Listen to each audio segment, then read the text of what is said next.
Several African countries on verge of falling prey to Russia, leading general tells senators. This was a report about a Senate hearing that talked on the subject of Russia in Africa, their goals and objectives. And I was startled by the headline and how it was reported, as well as by the tone of the hearing. There was a tinge of that there was something wrong with Russia and other countries being in Africa. And it wasn't just Russia, but they focused on Russia, but it was China and any other power, India, doing business with Africa. Was something was wrong with that inherently. There was something that was amiss because other countries had a desire to do business or have relationships with African nations. Look at this. Russia is still progressing in Africa. What's the limit? It sparks of colonialism, of a form of belief that Africa belongs to or is the exclusive area for the West, the Davos crowd, that anything that is of value that it belongs to Africa, or any type of relationship that should determine the future of Africa, should not be determined by Africans in association with what partners they decide, but that should be determined by the Western interests, by France and Germany and the United States. Russia and Africa, what's behind Moscow's push into the continent? Once again, there's this undertone to Western reporting about other countries in Africa, other countries that seek to be engaged in business and partnerships with African nations and leaders. There's always this undertone that exists.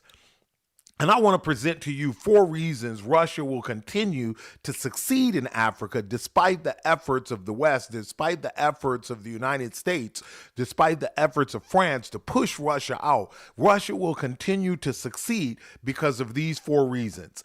And when you look at the reporting on it, when you look at the thinking from the Western journalists, and by Western journalists, I'm talking about G7, the journalists that have a Eurocentric mindset, a colonial mindset. I wouldn't say Eurocentric, but a colonial mindset.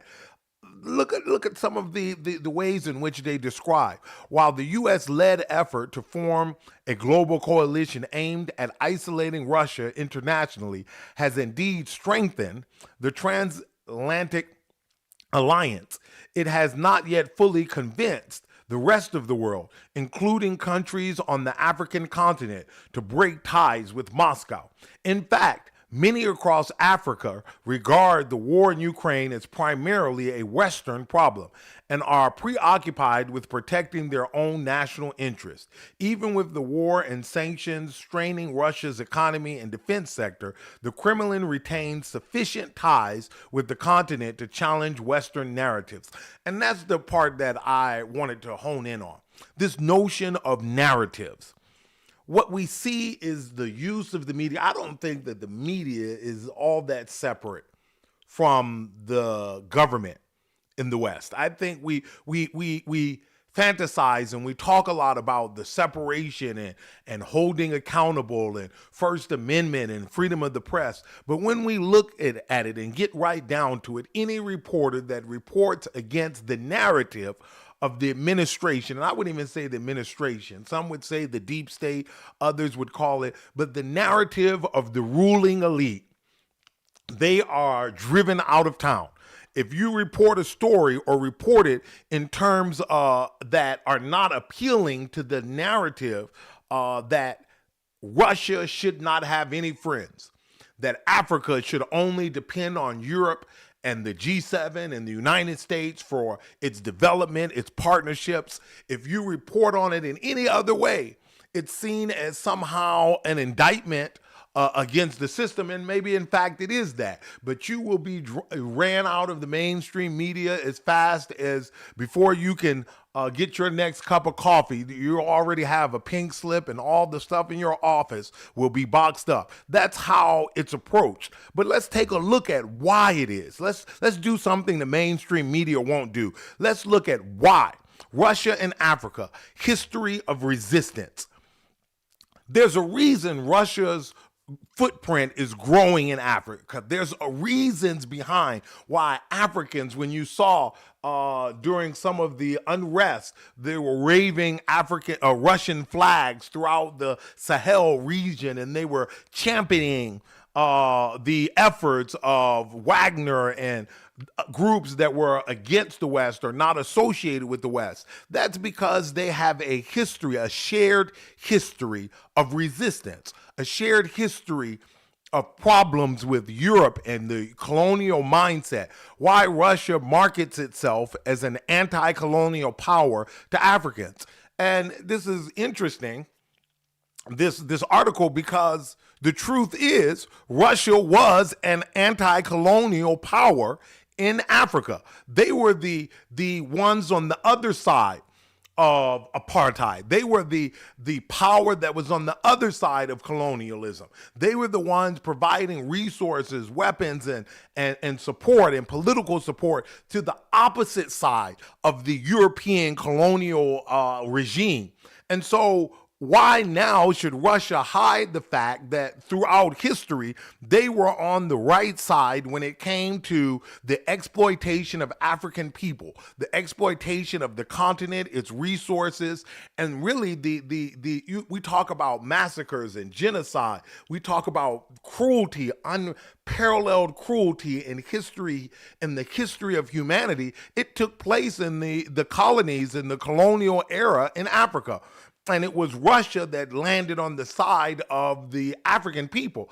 And so why shouldn't they market themselves as what they were? Now, it would be one thing if they were marketing themselves as something that they were not, but they're marketing themselves based on the history that they had of standing up and standing with the people of the continent against the oppression, the exploitation, the rampant corruption that was being supported by, funded by, fostered by the European powers.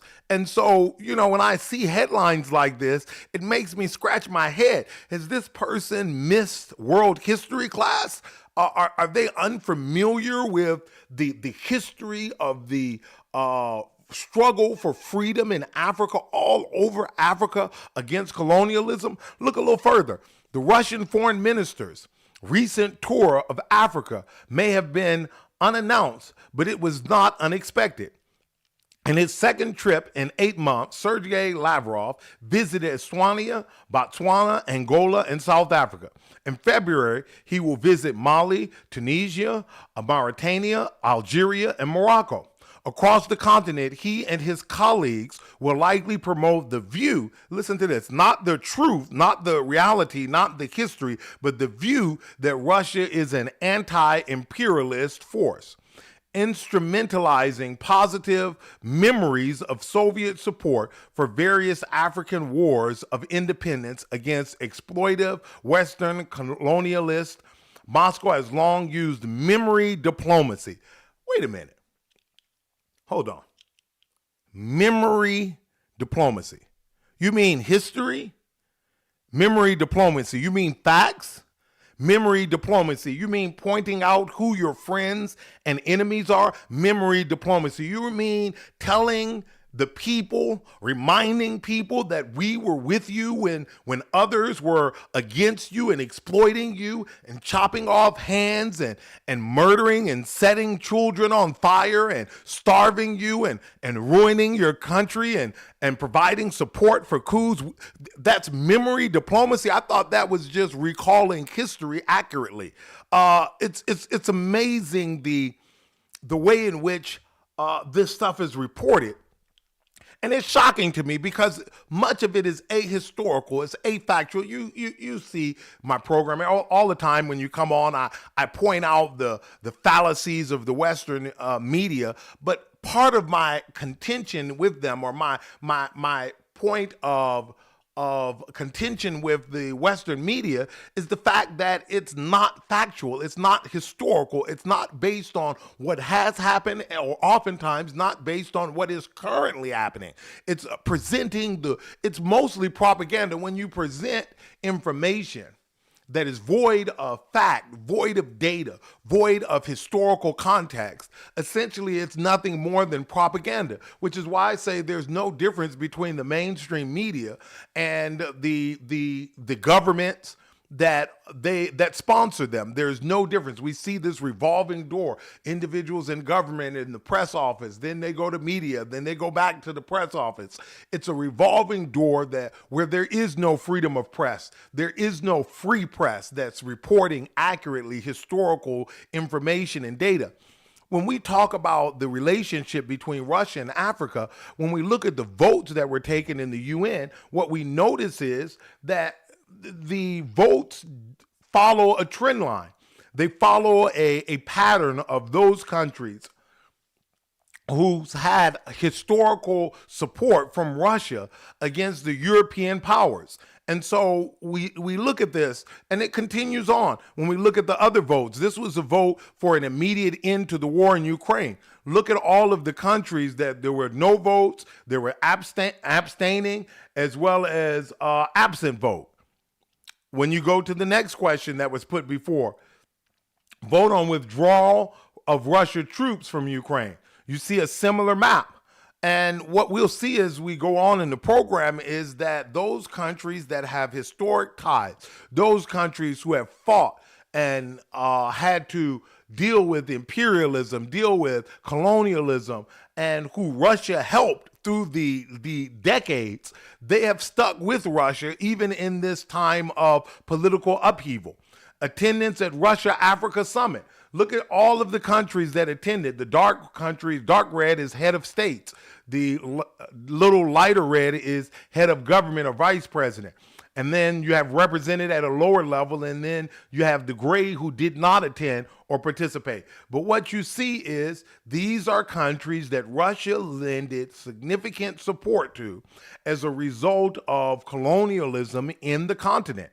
And so they've not broken with Russia, they've maintained those ties. And so when you see Western journalists shocked that the Russian flag would be hoisted up throughout the Sahel region and throughout Africa at times of conflict, it's because that's who their partner was.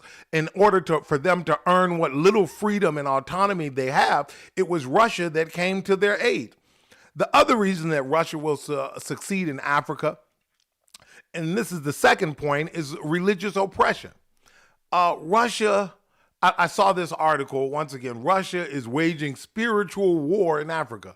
Spiritual war by extending to the people of Africa the same thing that European churches and European ministers and European missionaries have done in Africa for centuries. When Russia begins to do the same things, the same types of diplomacy and outreach on a religious basis, somehow it's spiritual warfare. Once again, all of these articles that you see coming out of Western press and Western media, that's the G7 countries and the former colonial powers, they all have a feel that the African people, they all have this underlying that the people of the world should not have the right to decide who their friends, who their allies are. That somehow they're incapable of making determinations for themselves about what's in their own best interest. That they need someone else to decide. They're not quite smart enough. They're not intelligent enough. You know, these people in Africa, they're not sophisticated enough to figure out who their friends were through the years and who their oppressors were, and that's why they're falling prey.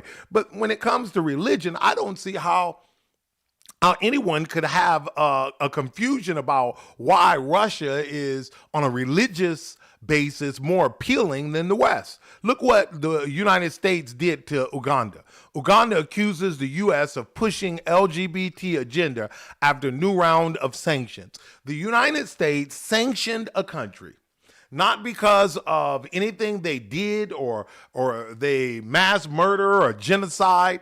The United States doesn't sanction countries typically for that. We see instances all around the world where the United States is quite cozy with countries that are filling up mass graves.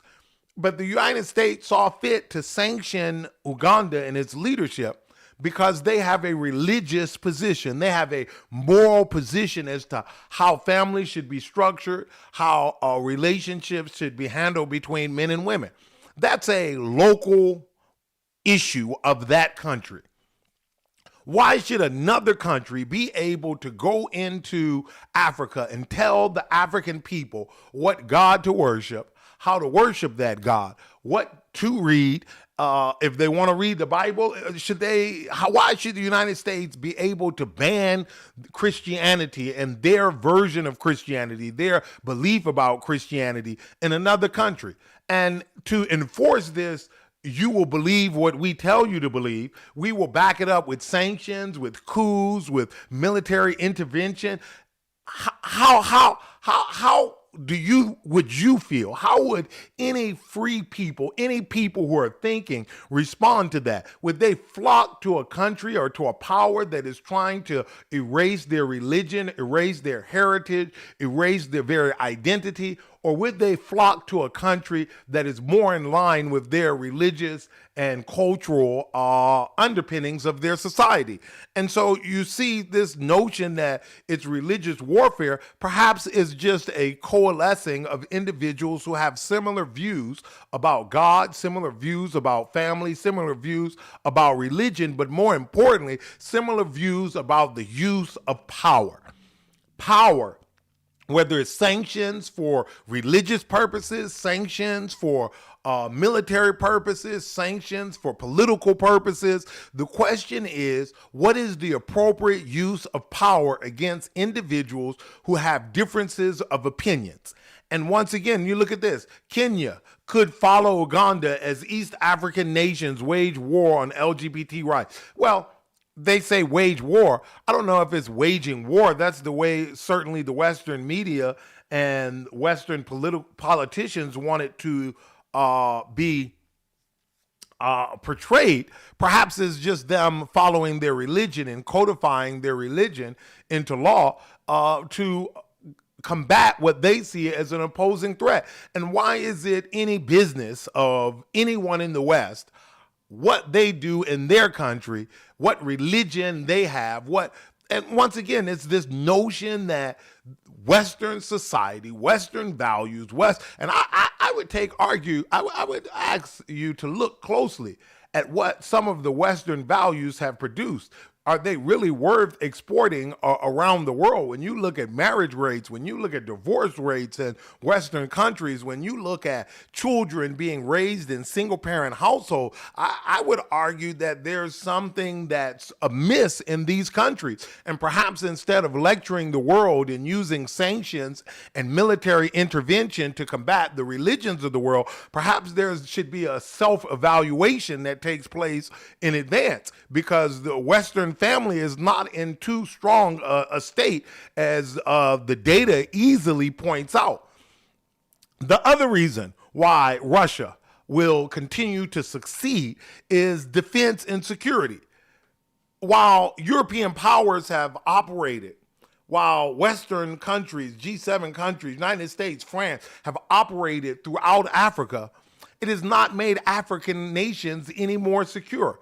And many of them complain that it seems that these European allies, these countries, are actually playing both sides, that they are claiming to be providing stability to the governments while at the same time providing cover and weapons and support for the rebels and the insurgents that the governments are fighting against. And in so doing, they keep the countries in a constant state of instability. And it's that instability that creates the groundwork for exploitation of currency, exploitation of resources, exploitation of people, and keeps the continent poor. We talk about corruption and greed, but the real corruption and greed takes place far from the continent. It takes place in the halls of power throughout the world, where these schemes of division are put in place, where funneled weapons come in on truckloads to opposition. You know, how much of these weapons are actually made in Africa that the insurgents are using? Where are they getting these arms from? And if the United States and others are stationed there in bases, you mean in decades and decades, they have no ability to push these insurgents out and to stabilize the governments? Something's amiss. Russia offering African governments regime survival package in exchange for resources, research says. This regime survival packet essentially is saying that that Russia is partnering with these countries and helping to stabilize the governments and to prevent coups and to provide intelligence, counterintelligence, where there were Western partners in these countries for decades, and there were coup after coup. There was so much instability. So now they're seeking a partner that's willing to go the extra mile to stabilize the country and to help them fight these insurgencies that are raging and have been funded. Many of these insurgencies were funded by external factors. They were supported, they were armed and funded by external factors, and the West was there, and they were playing both sides. And once it became known, that's why you see all of these countries asking French and United States and other troops to leave, NATO troops. They're tired of having partners who play both sides in an attempt to keep the countries weak and to exploit the resources of the country because they lack the stability to defend themselves and to make good and sound trade agreements. The Russian military company Wagner appears to have been renamed the Africa Corps by Moscow and brought under the control of Russia's defense ministry. What does the government takeover of the company mean for security in Africa? And I think this was a strategic move that will pay huge dividends, not just for Russia in their relationship with African nations, but will pay huge dividends for these nations as these nations are striving to create stability. Look at what it says here. Aligning Africa's Corps' operations with Russia's foreign policy, security interests, and international commitments could be part of the country's long-term military strategy in Africa. As a unit reporting to the Defense Ministry, Africa Corps could theoretically be held accountable by Russia for violations committed during military operations. Recurring allegations of atrocities in central and northern Mali have tarnished Russia's reputation over the years. Well, the West complained that Wagner was not a part of the defense complex of Russia and that these soldiers couldn't be held accountable. That's not to mention that the United States had similar operatives, Blackwater and others, operating throughout the world and operating throughout Africa. And they have the same situation of no accountability for massacres and shootings and atrocities. Well, now that Russia has phased out Wagner and placed them into or as a part of Africa Corps underneath the control of the Ministry of Defense, that should be a good thing. That should help to limit the atrocities as well as increase accountability. Everyone should be celebrating that. But instead, what we see is this push against it, because it's not really about what Russia is doing or not doing. And it's not about are they helping or not helping the countries. It's about politics and control over resources. That's really what it all comes down to. And what so many in the Western media are angry about is they see their grip. France sees its grip on the Sahel region, that it has profited billions and billions of dollars. They see that grip slipping and loosening and other allies coming into place for these countries. Look at the instability. This is exposure. This is African countries' exposure to threats to peace and security. This is the type of instability. After France being in the Sahel, after the United States having bases and all of the Western countries, the G7 countries having influence throughout Africa for decades, look at the instability that remains. Partially, and it's not by accident. This is intentional. The pitting of one group against another. When this leader won't do what we tell him to do, we'll provide arms to another group. And if that one doesn't do what we tell them to do, we'll provide arms to the first group. That's the type of constant shifting of allegiances, constant creation of instability that the West has. Instead of pushing out the insurgent, they push them a little bit and then stop. So that the countries are consistently dependent upon additional military aid. They never defeat any of the insurgents. And so if you've been the primary partner for decades and decades, and you still see these same countries with such high instability, why would you continue to do the same thing over and over? Or would you turn to a partner that is more capable, more able to do what needs to be done? Russia-Africa military agreements and arms trade and recent coups. Look at this. These are the places where Russia has consistently moved to create increases in arms trade and military assistance. So Russia's presence in Africa has always been there, but from a military standpoint, it has grown and it will continue to grow. These are the places where Russia is moving and having military alliances where Wagner, but now the Corps, the Africa Corps, are operating consistently, helping to provide some stability. I think what's going on is a major shift in Africa.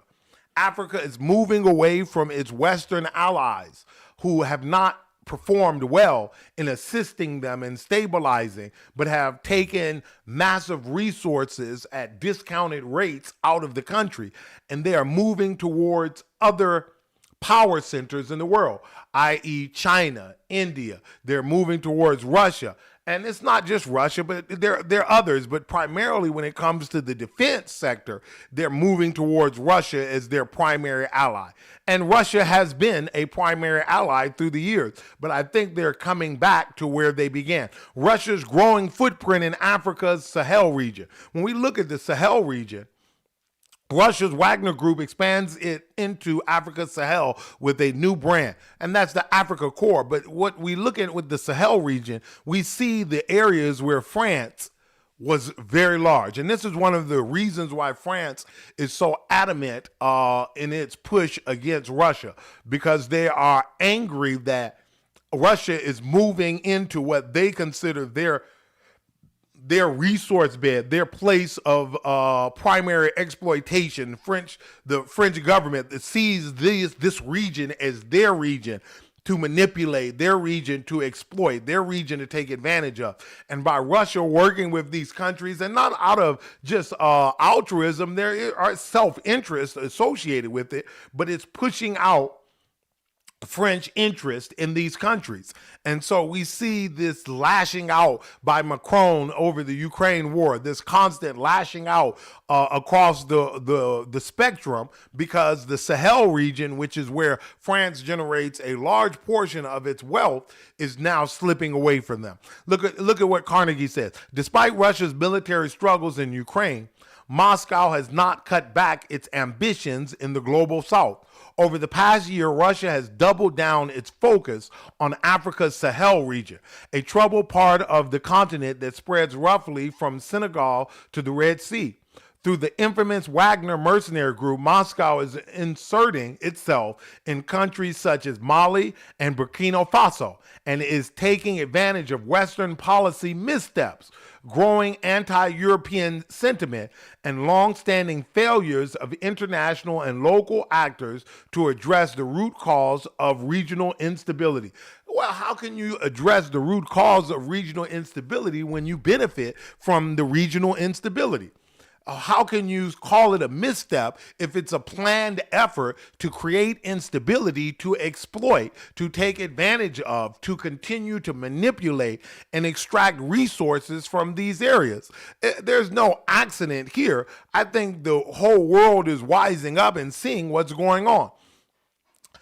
Although rich in resources, the Sahel suffers from a long history of political instability, armed rebellions, especially in Mali and Niger, and bad governance. These armed rebellions they keep talking about, where did the rebels get the arms from?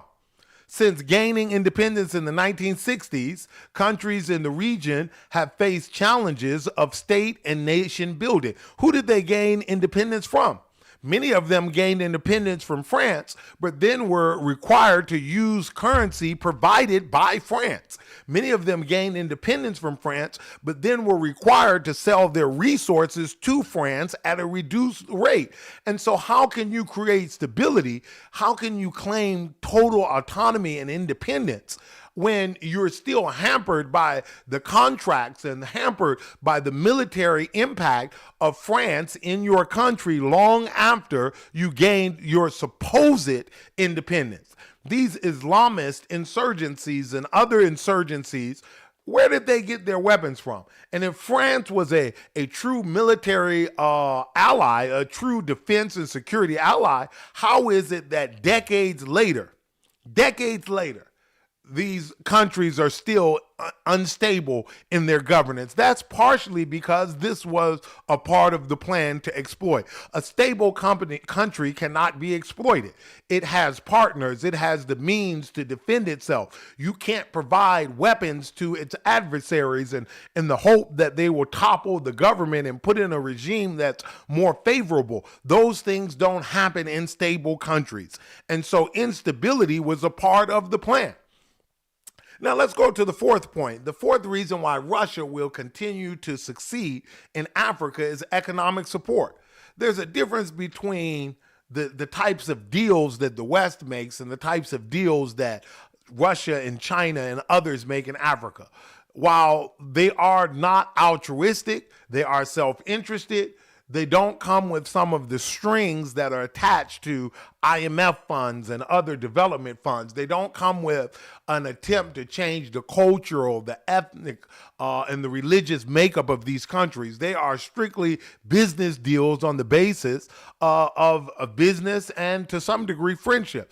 Putin promises grains, debt write-offs, as Russia seeks Africa allies. So by helping these countries, by sowing into these countries, it's assumed by Russia that they will make allies, not individuals to necessarily be under them, but allies that they can provide trade with, resources, as the fight for global resources, especially in the technology industry. Some of the resources that Africa has are quite rare and are used in the construction of technological devices.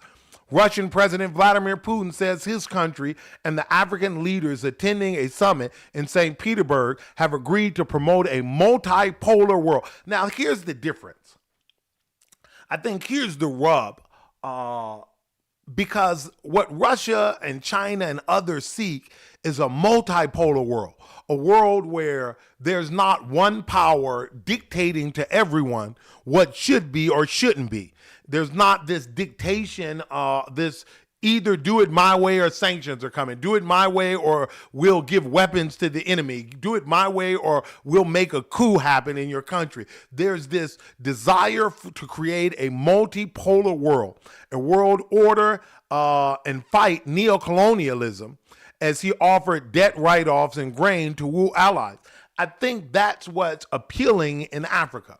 Africa has lived through neocolonialism. Africa has lived through colonialism. Africa has suffered from the imperialists. They know firsthand what it means to be exploited, for their resources to be extracted, to be hampered and forced into bad loans through the IMF, bad deals through treaties. They know what it's like to go through coups that are externally sponsored. Even in the Sudan now, you see external forces, the wars that are going on throughout Africa. Many of them are brought about not from internal forces, but external forces. And Africa and Africans are throughout the continent are clear on what's going on. I don't think it's that they're being duped. I don't think it's that they're not sophisticated, which is what the Western media would have you to believe. I think it's that they've looked at it. They understand what's happened, and they are trying to plot a new course with new partners to a new future. And Russia has always had economic ties, mining ties. You look at the map of Africa, these are all the countries where Russian corporations are engaged in business in the minerals and the mining sector within the continent of Africa. Here's the trade. Russian trade with Africa in a snapshot. Russia has always had trade when it came to